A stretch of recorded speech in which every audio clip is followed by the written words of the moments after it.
नमस्कार मित्रांनो, आज आपण प्रवास करतोय तेही ट्रॅक्टरच्या ट्रॉलीमध्ये बसून।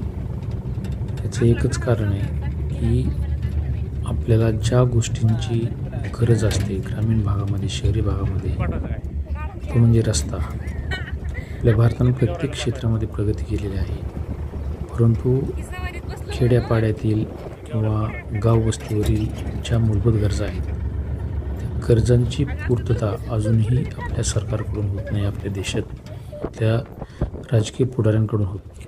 आपण TV चॅनल्सवर पाहतो, पेपरला वाचतो, त्या गोष्टी आज आपण अनुभवत आहोत। जसं की लहान मुलांना शाळेत जाण्यासाठी रस्ता नसतो, ज्या गरोदर स्त्रिया आहेत त्याच्या डिलिव्हरीला दवाखान्यात जाण्यासाठी रस्ता नसतो, त्यांना उचलून घेऊन जावं लागतं, वाहनानं नेता येत नाही।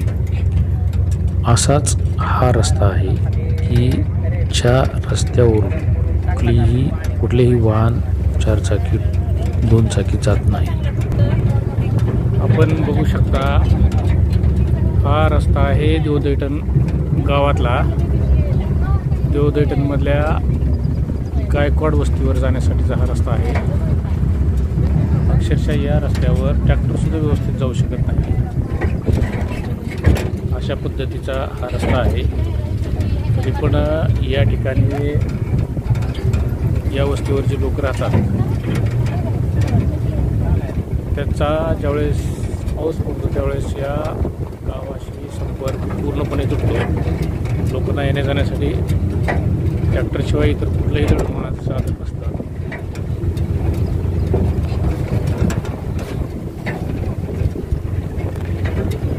अशा वेळेस एखादी गरोदर स्त्रीला किंवा अचानक घडलेल्या आकस्मिक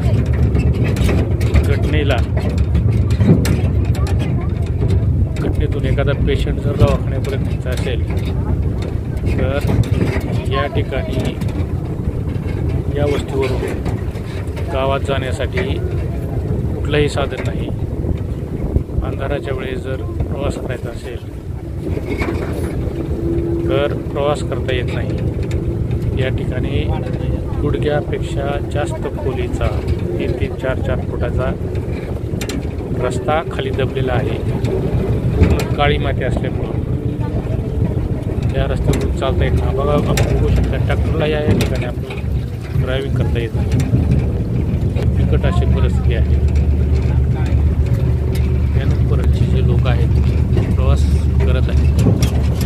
मित्रांनो, तुम्ही जर या चॅनलवर नवीन असाल तर चॅनलला सबस्क्राईब करा, लाईक करा आणि शेअर करायला विसरू नका, जेणेकरून या रस्त्याचा व्हिडिओ तुमचे आमदार रोहित पवार यांच्यापर्यंत पोहोचेल आणि असा प्रवास करावा लागतो या रस्त्यावर।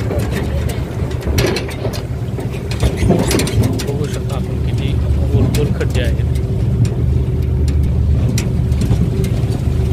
जमिनीपेक्षा खाली हा रस्ता गेलेला आहे।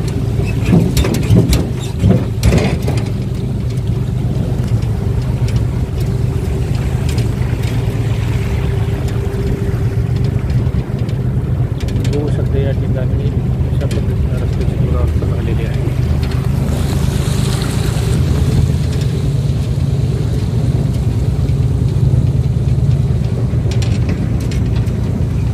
अतिशय दयनीय अवस्था या रस्त्याची आहे। या लोकांची दयनीय अवस्था आहे।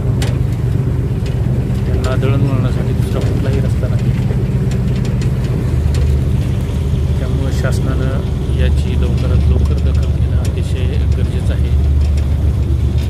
नसता या रस्त्यामुळं लोकांचा जीव जाण्याची शक्यता आहे।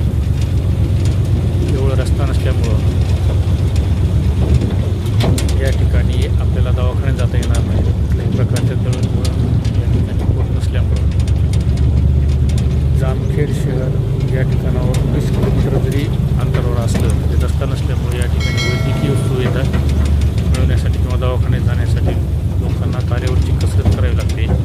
काही वेळेस ट्रॅक्टर जर मिळाला नाही तर लोकांना अक्षरशः तळपडत या ठिकाणी राहावं लागतं। त्यामुळं प्रशासनाने याची गांभीर्यानं दखल घेणं गरजेचं आहे आणि हा जो रस्ता आहे हा रस्ता लवकरात लवकर